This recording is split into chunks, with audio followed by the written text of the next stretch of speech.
ಸರ್ಕಾರದ ಯೋಜನೆಗಳು ಸರಿಯಾಗಿ ಸಿಗದೆ ಇದೀಗ ಆದಿವಾಸಿಗಳಿಗೆ ಸಂಕಷ್ಟ ಎದುರಾಗಿದೆ.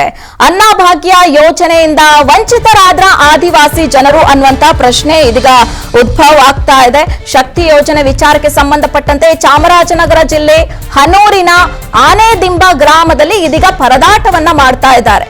ಸುಮಾರು 10 ಸೋಲಿಗ ಕುಟುಂಬಗಳಿಗೆ ರೇಷನ್ ಕಾರ್ಡ್ಗಳೇ ಇಲ್ಲ ಅನ್ನುವಂಥದ್ದು ಇದೀಗ ಬಹಿರಂಗ ಆಗ್ತಾ ಇರುವಂತದ್ದು. ಅಕ್ಕಿ ಕೇಳಿದ್ರೆ ನಾಳೆ ಕೊಡ್ತೀವಿ, ನಾಡಿದ್ದು ಕೊಡ್ತೀವಿ ಅಂತ ಅಧಿಕಾರಿಗಳು ಹೇಳ್ತಾ ಇದ್ದಾರೆ ಅಂತ ಇದೀಗ ಅಧಿಕಾರಿಗಳ ವಿರುದ್ಧ ಕೂಡ ಕಿಡಿಕಾರ್ತಾ ಇದ್ದಾರೆ. ಇನ್ನು ಅಧಿಕಾರಿಗಳ ವಿರುದ್ಧ ಆನೆದಿಂಬ ಹಾಡಿ ಆದಿವಾಸಿಗಳು ಇದೀಗ ಆರೋಪವನ್ನ ಮಾಡ್ತಾ ಇದ್ದಾರೆ. 40-60 ವರ್ಷದಿಂದ ಇಲ್ಲ ಸರ್, ನಮ್ಗೆ ರೇಷನ್ ಕಾರ್ಡ್ ಅಂತೂ ಏನಿಲ್ಲ, ಯಾವ ಸೌಲಭ್ಯ ನಮ್ಗೆ ಸಿಗ್ತಾ ಇಲ್ಲ. ಅದಕ್ಕೆ ಇವು ರೇಷನ್ ಬರ್ತದಲ್ಲ ಅದನ್ನ ಜೀವನ ಇಸ್ಕೊಂಡು ನಾವು ಜೀವನ ಮಾಡ್ತೀವಿ.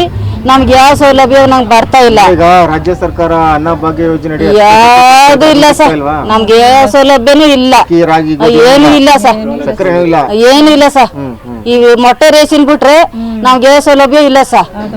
ಅದೊಂದೇ ಕೇಳಿದ್ರೆ ನೀವು ಹಿಂಗ್ ಮಾಡ್ಕೊಡಿ ಅಂತ ಯಾರು ಕೇಳಿದ್ರೆ ಯಾರು ಮಾಡಿಸ್ಕೊಡೋರು ಇಲ್ಲ ಸರ್. ನಮ್ಗೆ ಮಂಡಿನೂ ಅಲ್ಲ, ನಾವು ಸಣ್ಣಾಗಿದ್ದಾಗ ನಾವು ಕಾಫಿ ತೋಟ ಹೋಗಿ ನಾವು ಜೀವನ ಮಾಡ್ತಾ ಇದ್ದೋ.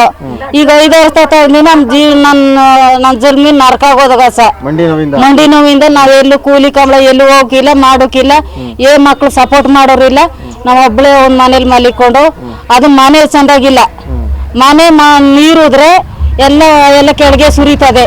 ಆ ನೀರ್ ನಾವು ತುಂಬಿ ಸುರಿದು ಬಿಟ್ಟು ಅದ್ರಲ್ಲಿ ಹಾಸ್ಕೊಂಡು ವಾಸ್ತನ ಮಾಡ್ತೀವಿ ಸರ್. ರೇಷನ್ ಕಾರ್ಡ್ ಬೇಕಾಗಿದೆ, ರೇಷನ್ ಕಾರ್ಡ್ ಅರ್ಜೆಂಟ್ ನಮ್ಗೆ ಬೇಕೇ ಬೇಕು ಸರ್ ನಮ್ಗೆಲ್ಲ. ನನ್ನ ಹೆಸರು ಮಾದೇವಿ ಅಂತ.